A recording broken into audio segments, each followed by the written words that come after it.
حضرت امام علی علیہ السلام کے پاس ایک شخص آیا اور عرض کرنے لگا، یا علی، میں بہت کوشش کرتا ہوں کہ صبح کی نماز پڑھوں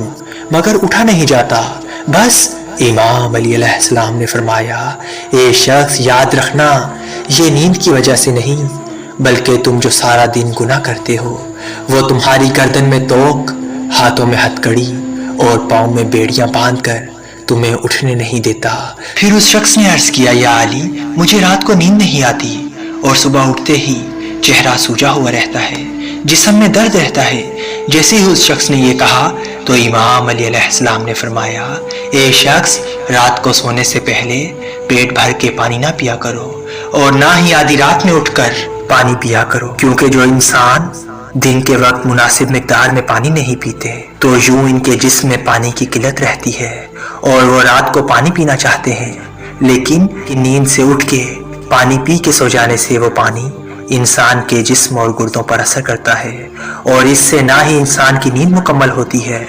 اور نہ ہی انسان کا جسم سکون پاتا ہے، اور صبح اٹھتے ہی اس انسان کا چہرہ سوجا ہوا رہتا ہے، جسم میں درد رہتا ہے، اس کے باوجود تھکاوٹ باقی رہتی ہے۔ اے شخص، اگر پرسکون نیند چاہتے ہو تو دن کے وقت زیادہ پانی پیا کرو اور سونے سے کچھ دیر پہلے پانی پہ سورہ کوثر پڑھ کے پی لیا کرو، اور نہ ہی سوتے وقت پانی پیو اور نہ ہی نیند سے اٹھ کر بیچ میں پانی پیو، اور اگر رات کو بہت زیادہ پیاس لگے تو صرف اتنا پانی پیا کرو کہ تمہارا منہ خشک نہ رہے۔ امام علی علیہ السلام فرمانے لگے، اے شخص، اگر سہولت ہو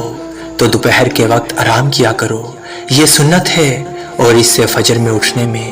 بڑی مدد ملتی ہے، اور رات کو پانی نہ پئیں، اور اگر شدید ضرورت ہو تو کم سے کم پانی پئیں۔ امام علی نے فرمایا، رات کو جلدی سویا کریں تاکہ صبح جلدی اٹھ پائیں۔ اللہ پاک کے فضل و کرم سے تم صبح کی نماز بھی ادا کرو گے اور پرسکون نیند بھی پاؤ گے، اور تم ہزاروں بیماریوں سے